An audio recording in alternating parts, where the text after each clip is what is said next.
Today, we're tackling something that feels like it's pulled from science fiction, but it's happening right now. It's the quest to use artificial intelligence to completely revolutionize drug discovery. It's a massive undertaking. It is, and we hear all the hype, right? There are literally trillions of dollars in global AI funding pouring into the space. And yet there's this one nagging question that keeps coming up. Where are all the AI drugs? It's such a crucial question. And, as we started digging into the sources, the answer isn't as simple as AI failed. It's not that at all. Hey. The real story is that AI is being aimed at a much deeper problem first. It's being used to fix the catastrophic failures of the entire pharmaceutical R&D pipeline. So it's not about finding one drug, it's about rebuilding the entire factory. Exactly. We're not watching a simple upgrade. We're watching a fundamental re-architecture of how we discover medicine. Okay, so before we get into the AI part, let's set the stage. Let's define the scale of the crisis that AI is even attempting to solve. Because when you look at the numbers for traditional drug development, it sounds less like science and more like, I don't know, playing an incredibly expensive lottery. That's a perfect analogy. It is absolutely a gamble, and the stakes are just impossibly high. Not just financially, but ethically, too. So break down the numbers for us. Okay, so to get just one single new drug-one therapy from an idea to your local pharmacy, the average timeline is somewhere between 13 and 15 years. A decade and a half, wow. And that's just the time, the cost. I mean, when you factor in all the research that goes nowhere, all the abandoned clinical trials, the total cost to develop that one successful drug often blows past $2.5 billion. $2.5 billion and a decade and a half of work for something that still might not even make it. That failure rate, the attrition rate, that has to be the biggest problem in the whole system. It's the single biggest point of friction.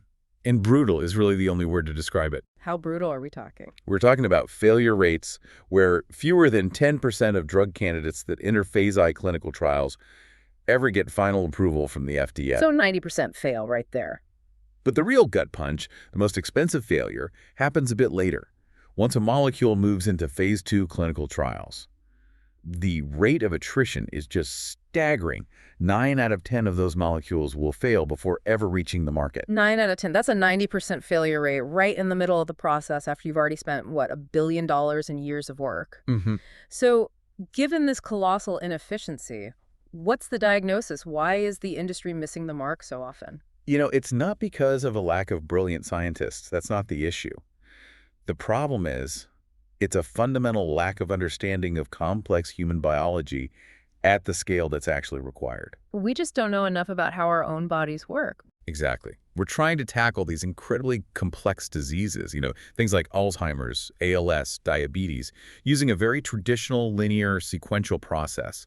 It's a hypothesis-driven model that just cannot handle the sheer complexity of the human body. So it's like we're making these highly educated guesses, testing them in a simplified lab model or an animal, and then we act surprised when it fails in a messy, complex human being. That's it in a nutshell.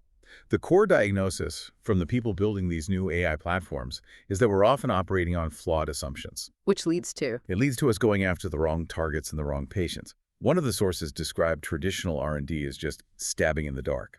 The complexity is just too high for human capacity, and that's the void AI is stepping in to fill. Which, of course, raises the big question. This problem, the cost, the time, the crazy attrition rate, this has been a problem for decades. So why now? Why is AI suddenly being positioned as the magic bullet? What created this inflection point? It's really a perfect storm of a few things coming together. Massive data availability, a huge leap in computing power, and, of course, much more sophisticated algorithms. Okay. The source material we looked at points to the year 2025 as the moment AI really moved from being this sort of hypothetical tool to being essential, non-negotiable infrastructure. Right, in all sorts of sectors, but especially in healthcare. Especially in healthcare. And we've seen trillions of dollars globally just pouring in to fuel this expansion. But you said earlier, it's more than just, speeding things up. It's not about automation. Correct. That's the critical distinction. The financial scale is huge, sure. The AI market in pharma is projected to just skyrocket. But the real driving force isn't just augmentation, it's transformation. Transformation. Yes. These firms were pushing for a complete re-architecture of R&D built around machine learning principles. They're basically saying, look, the old linear process is fundamentally broken, so we have to rebuild the entire pipeline from the ground up to be driven by ML. And that philosophical shift, transformation over augmentation, that's what we really need to dig into today. So, for you, the listener, our mission for this deep dive is clear. We're going to get into how this re-architecture actually works. Hmm. We'll look at the cutting-edge platforms, the specific AI tools they're using, and the massive commercial validation they're already getting from big pharma. I mean, we're talking about multi-billion-dollar collaborations with giants like Bristol-Myers Squibb. And I think it's critical we anchor this whole conversation to the one economic goal of this revolution, Which is? to fundamentally alter the probability of success, the POS. Yeah. They're not just aiming for a few percentage points of improvement. They want to shift that catastrophic 10% success rate to a reliable, predictable number. Which would make R&D financially viable and, more importantly, get life-saving drugs to people faster. That's the ultimate goal. Okay, let's transition then. Let's explore why traditional R&D fails so spectacularly. Yeah. What was the impetus for this AI-driven transformation? I guess we have to start with the sheer scale of the challenge. The scale it's almost beyond comprehension. The biggest immediate barrier is what's called the chemical universe. The chemical universe. Yeah.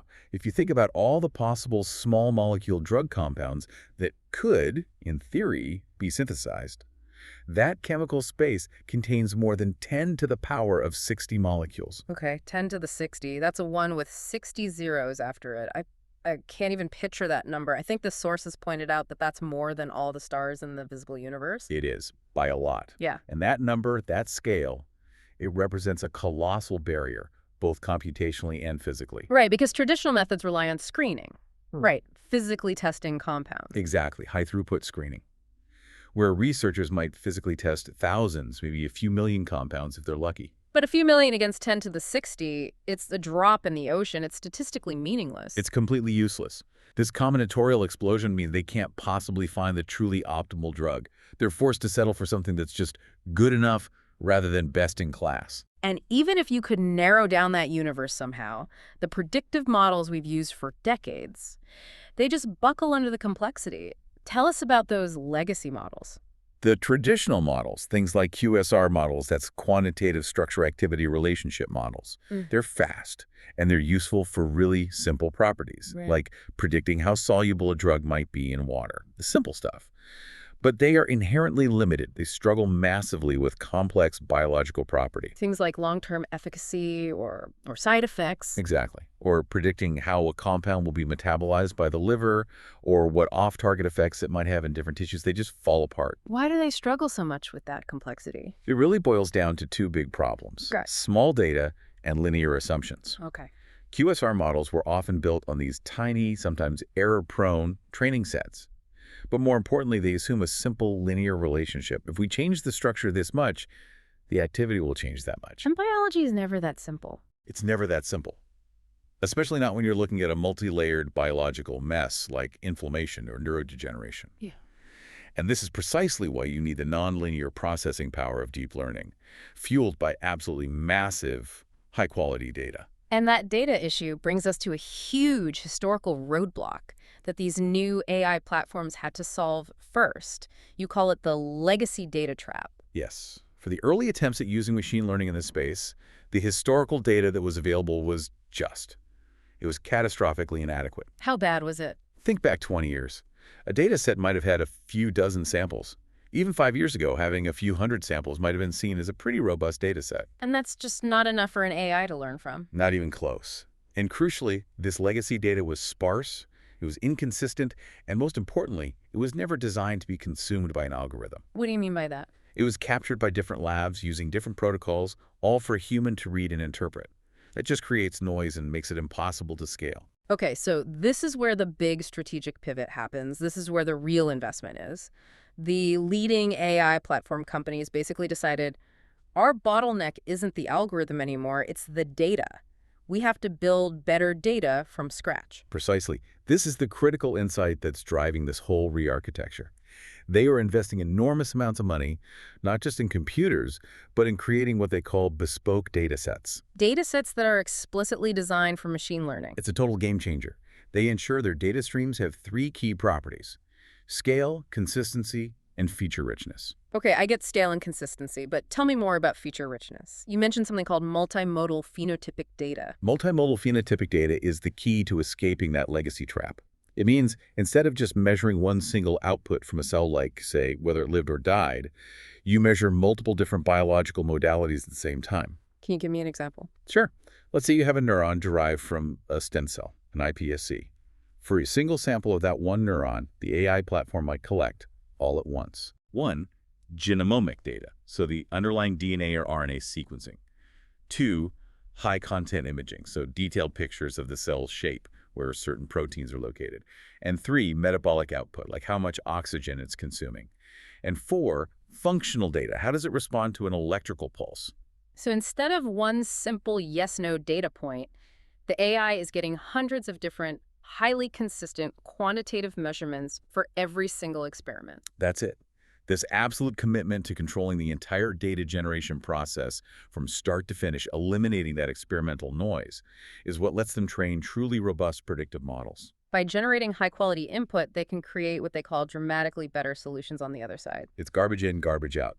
So they're ensuring only the best data goes in. So the goal then is to shift all this immense predictive power away from trying to patch a bad system and towards solving those key failure points way upstream, de-risking the whole pipeline. That is spot on.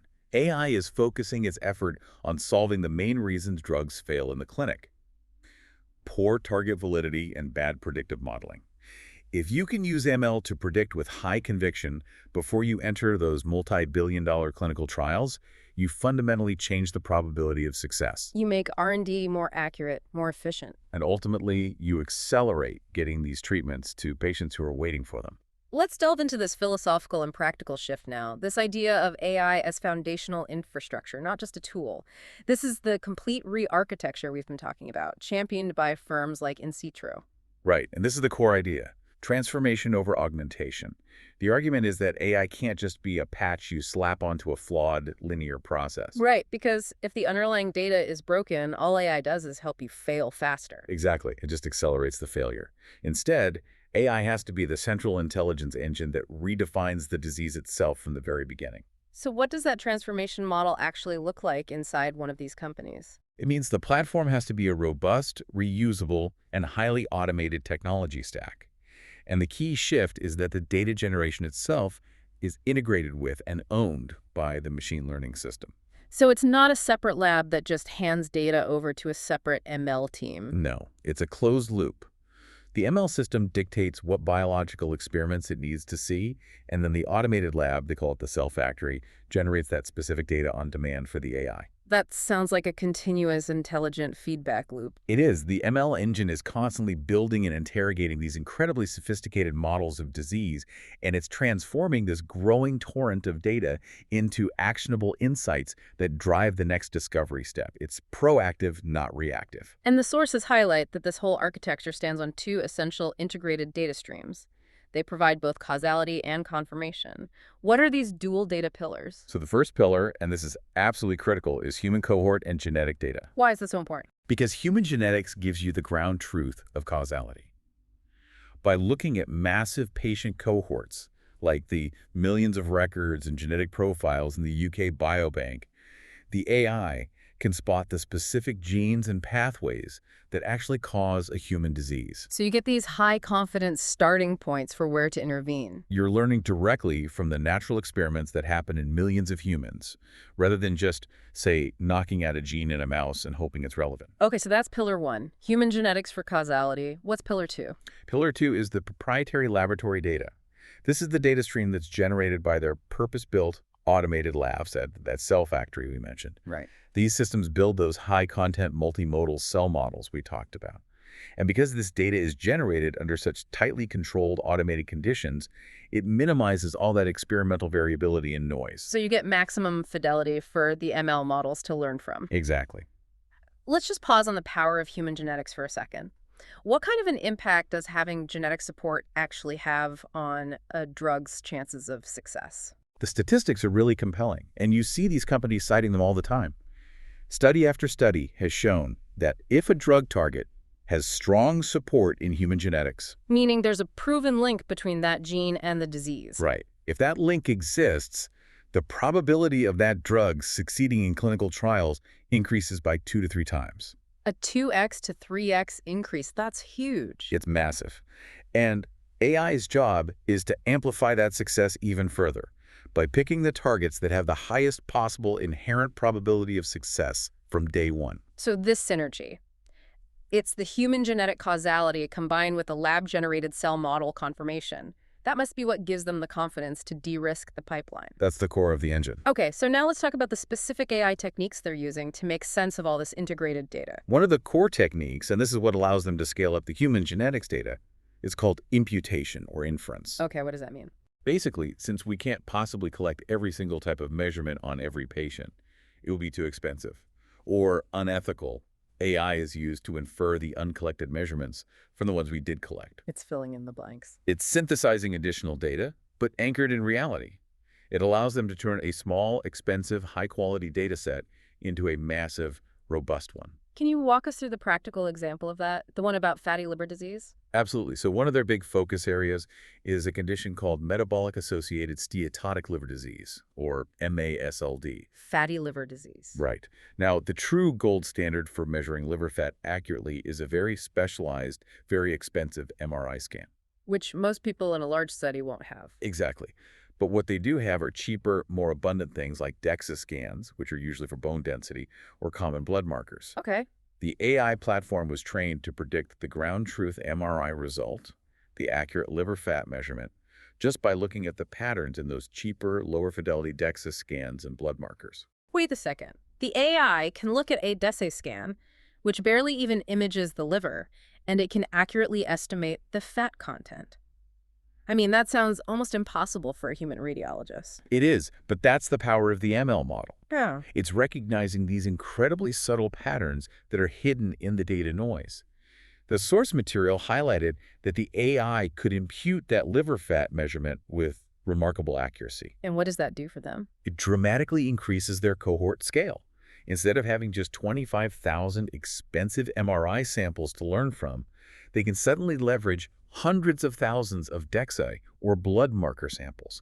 It gives the AI much, much greater statistical power. So you get high-fidelity information at massive scale. You're effectively bypassing the limitations of traditional expensive diagnostics. That's a huge advantage. It's a massive competitive advantage. And what's the second crucial application of AI here? The second one is redefining disease axis. Okay.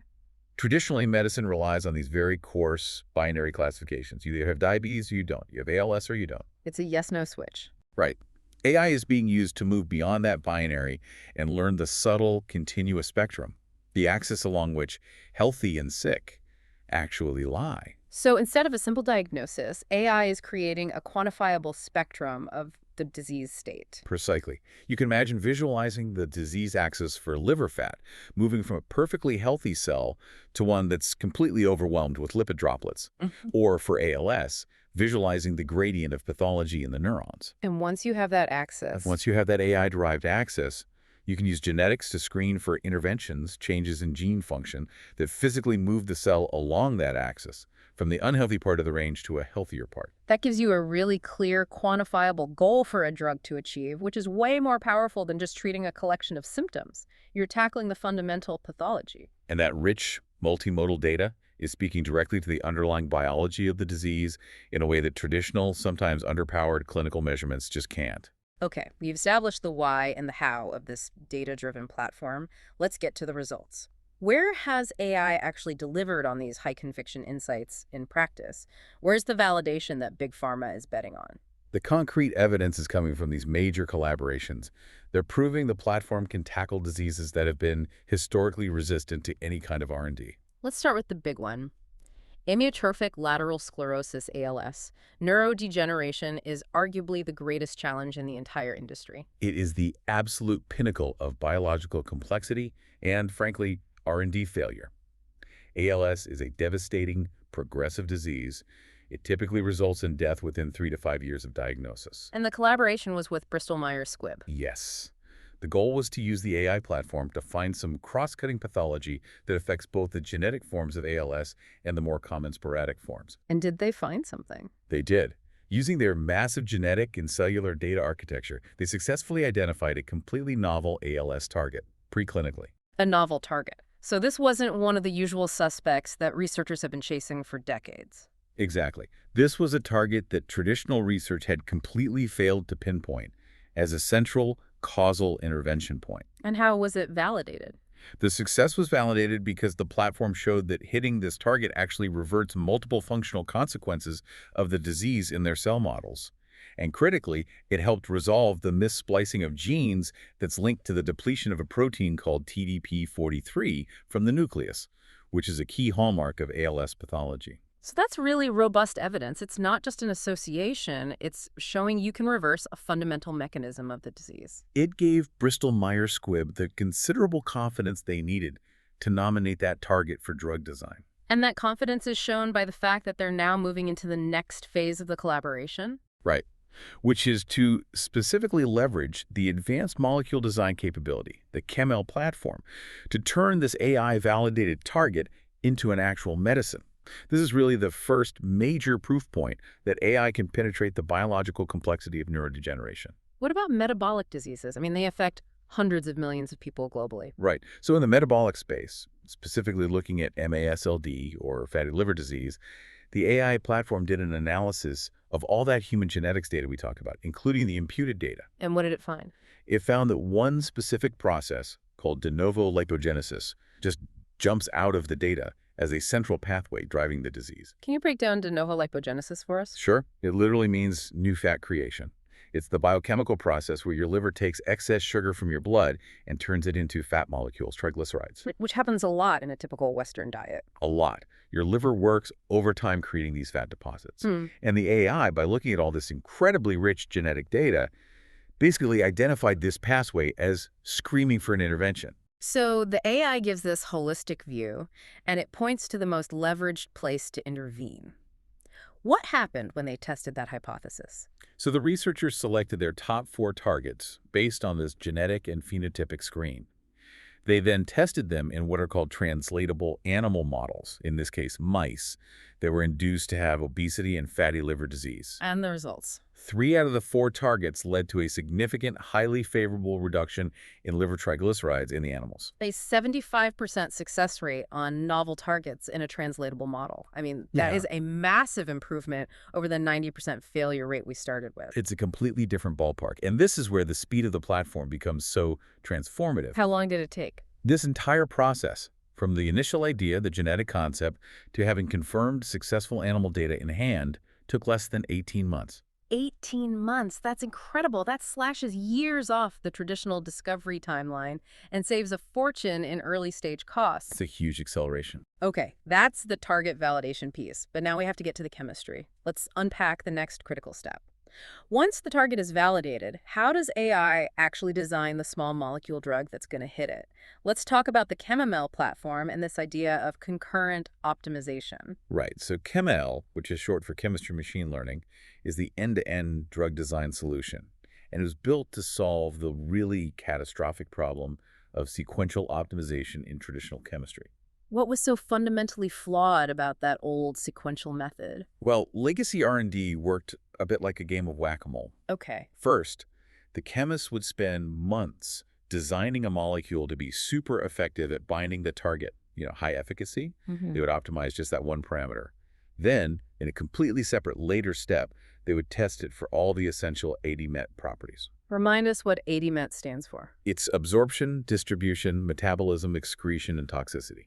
Basically all the things that make a molecule into a drug that can work safely in a human body. And what's the problem with doing that sequentially? The problem is, when you optimize for super high efficacy, you often make the molecule too large or too hard to metabolize, or you make it toxic. You optimize for one property, and you completely break another one. It forces you into this costly, time-consuming redesign loop. Over and over again.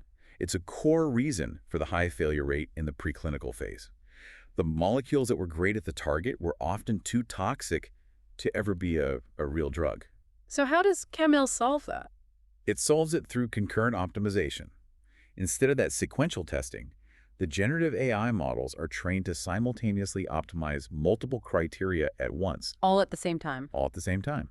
They're looking for molecules that are effective at the target and have the right ADMO and safety properties right from the very first design loop. That sounds like something that would be impossible for a human chemist to do. I mean, you're considering hundreds of variables simultaneously. It's a massive computational feat. The models have to predict efficacy, solubility, metabolic stability, potential toxicity all at once. And that requires immense compute power. What kind of power are we talking about? The platform uses this vast infrastructure, including large clusters of specialized high-performance GPUs.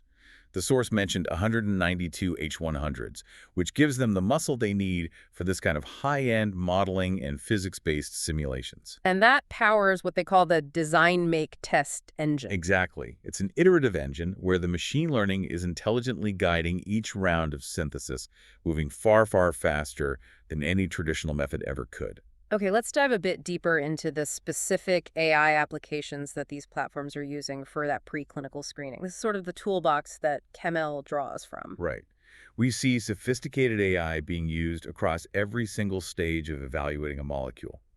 Let's start with one of the biggest bottlenecks, predicting toxicity and failure as early as possible. How do they do that? For toxicity prediction, they deploy these specialized tools, like one called Proctor.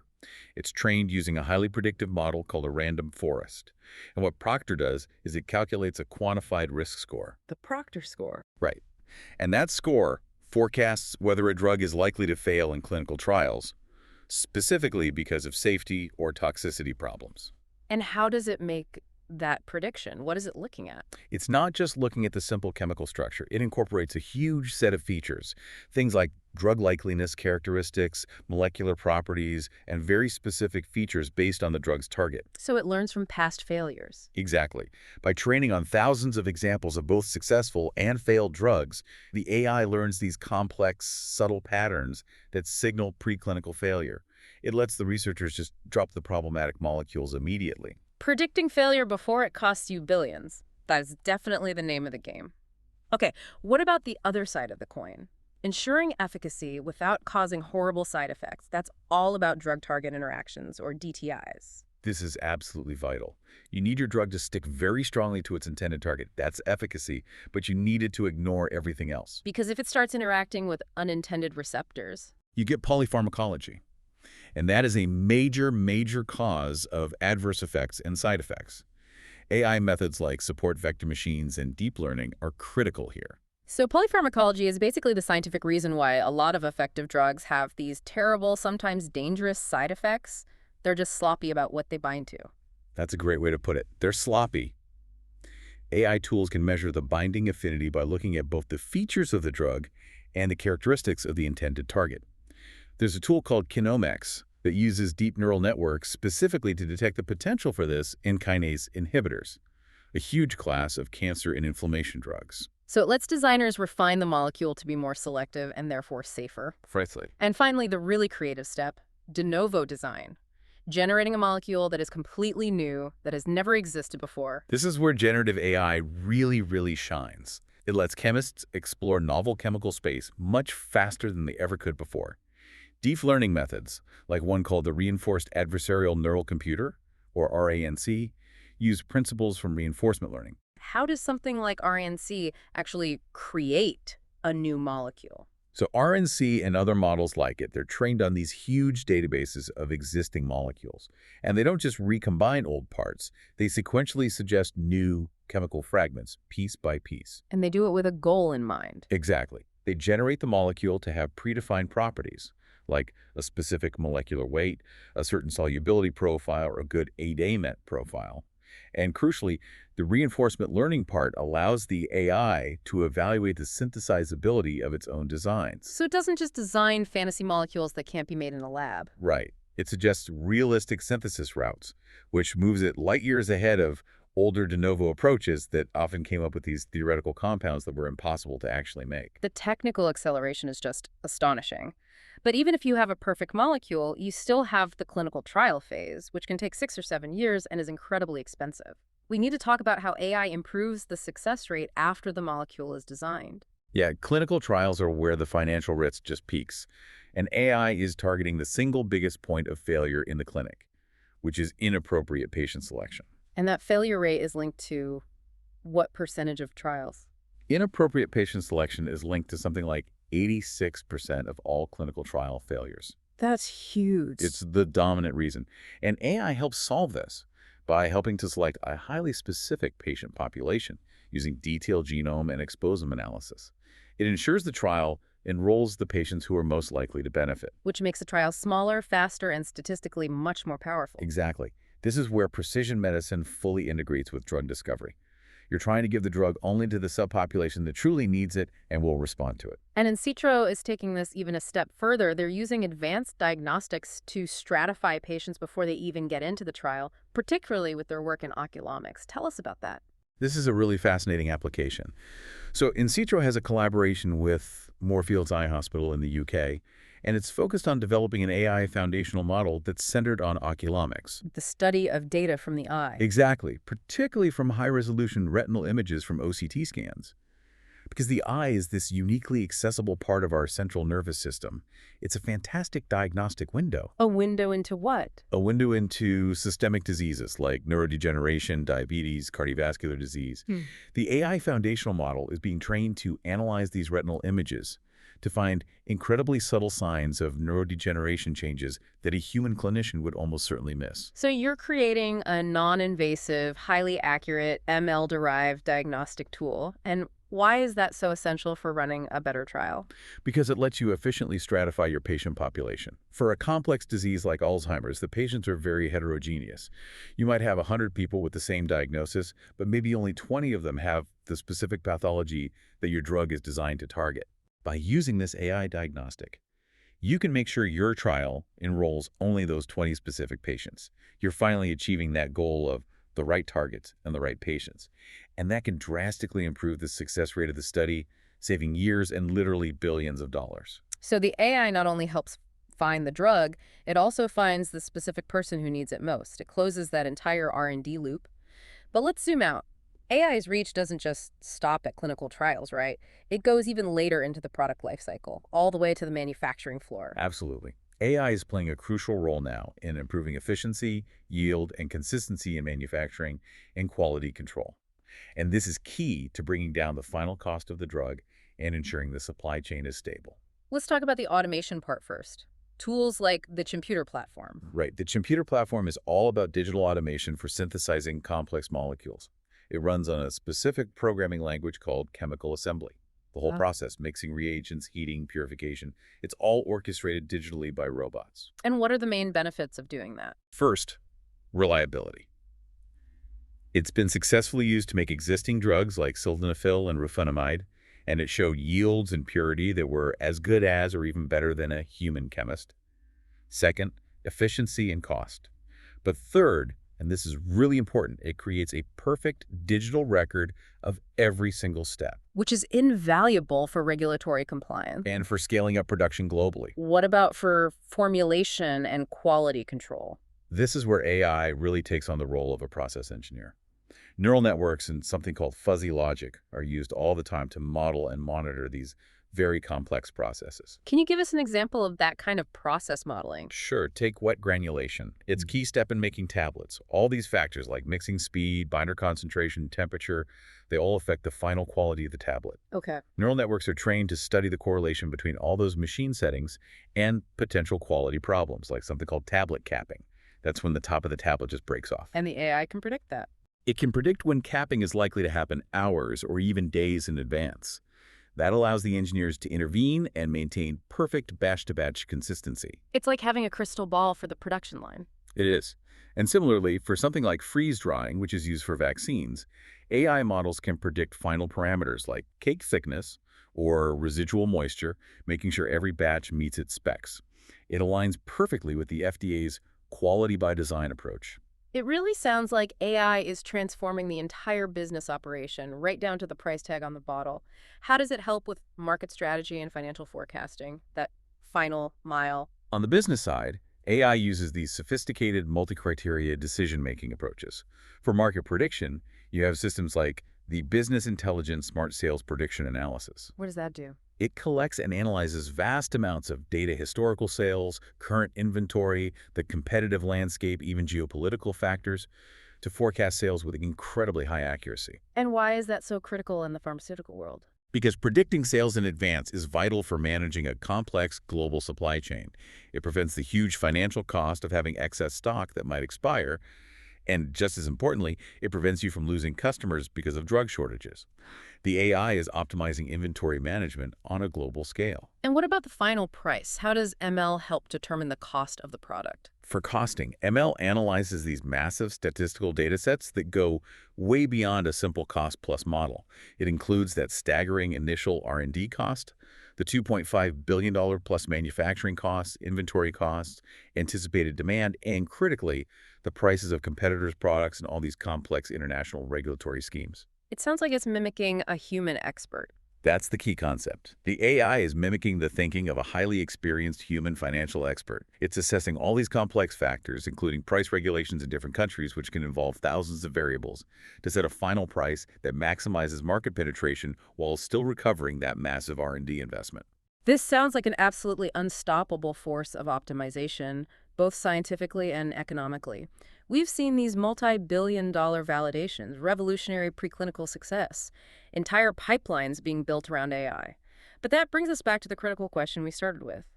We still don't have these drugs on the market. So what are the systemic roadblocks? What's preventing the full-fledged adoption and approval of AI design drugs? Right. Despite all this transformative potential, there are very significant constraints that we have to acknowledge. And the first major roadblock is the interpretability problem. It's often called the black box phenomenon. The AI gives you the answer, but you don't know why. And in science, that lack of why can be lethal to the whole process. Precisely. These models, especially generative AI, they're optimized for fluency. They generate these highly plausible, very elegant sounding solutions. But this creates what the sources call an illusion of causality. An illusion of causality. Yeah. The lack of interpretability is a massive risk in a scientific environment where every single decision has to be reproducible and understandable. The sources warn that a single AI hallucination, a convincing falsehood based on a flawed pattern, could derail a multi-million-dollar research program. That's a profound risk. I mean, if the AI is so good at giving plausible answers, it must be tempting for organizations to skip the really painstaking, expensive experimental validation step. That's the core fear that some industry leaders have expressed. The ease of generating these beautiful answers could secretly erode the hard-won ground truth of the scientific method. It could lead companies to chase beautifully worded mistakes for years, wasting capital and time. It requires extraordinary discipline to not just trust the machine. It does. Okay, so beyond that philosophical hurdle, you mentioned the high barrier to entry. Does this centralization of power risk stifling innovation in smaller biotech firms? That is a very real business concern. The need to build these proprietary ML-ready data sets and operate these highly automated labs, that proprietary cell factory, it creates an extraordinarily high capital barrier to entry. You can't just start this in your garage. No, you need hundreds of millions, if not billions, in upfront infrastructure investment. And this suggests we could see rapid market consolidation. The competitive advantage shifts. It shifts to the handful of highly capitalized platform companies that own this infrastructure and the critical platform IP. Smaller, traditional biotech firms that don't transition quickly, they risk becoming acquisition targets or just being unable to compete against the sheer efficiency and POS of these integrated platforms. And the final, maybe most challenging, systemic lag. Regulatory adaptation. How are the FDA and other bodies reacting to this completely new way of discovering drugs? The regulatory bodies are, well, they're struggling significantly to keep pace with the velocity of AI deployment. Because the current regulatory frameworks are fundamentally built on traditional hypothesis-driven science. A scientist proposes an idea, tests it, generates data, and submits it. It's linear. And AI is not that. AI is the opposite. It generates predictions and novel targets based on complex patterns that are unseen and often inexplicable by humans. So specialized guidelines are urgently needed to assess these machine-generated predictions, especially for novel targets or molecules coming out of ML. And without those guidelines. Without those guidelines, the regulatory process itself will become the critical bottleneck. It will slow the path to market, even when the science is successful. So let's summarize the current status, which brings us right back to the paradox we started with. We have huge financial validation, these multi-billion-dollar partnerships, revolutionary preclinical success. But as of today, no AI-designed drugs have received final FDA approval. That is the essential current truth. We're in the validation phase, not the commercial approval phase. While there are new drugs currently on the market that were developed using these advanced AI approaches, the sheer scale of the investment tells the story. Especially that Bristol-Myers Squibb collaboration for ALS. Exactly. The high-value, multi-billion-dollar potential of that deal demonstrates that Big Pharma is placing massive bets on AI's ability to finally unlock new treatments for these high unmet need diseases. The expectation is that the first AI-driven breakthroughs will be in the very areas where traditional R&D has failed for decades. So we're not waiting for an if, really. We're waiting for a when. And that when is directly tied to the strength of their data and their ability to navigate this complex regulatory environment. Precisely. The competitive advantage in this industry is fundamentally shifting away from just owning a patent on a molecule and toward owning the entire discovery engine. So to recap the really revolutionary change we've talked about today, AI is forcing the pharmaceutical industry to stop just augmenting a broken system and to start re-architecting it from the foundation up.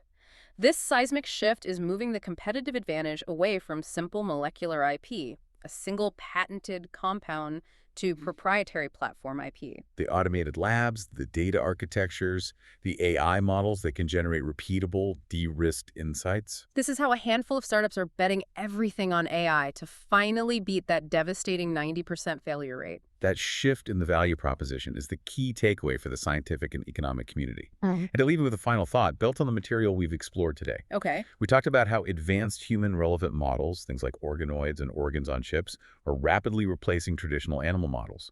They're doing this because they generate the complex, multimodal data that AI is specifically designed to analyze. So, considering that this AI-driven human-relevant screening provides a more accurate, a more efficient, and a more ethical path to discovering drugs, how quickly will regulatory adaptation follow suit? How long until this integrated AI human-relevant screening becomes the mandated standard for all future therapeutic development, effectively ending our reliance on those older, lower-fidelity models? That is the ultimate question. Will the regulatory environment accelerate to meet the speed of the science, or will it create the next generation of bottlenecks? Thank you for diving deep with us today and for thinking about the AI breakthroughs that are already moving through the pipeline. We'll see you next time.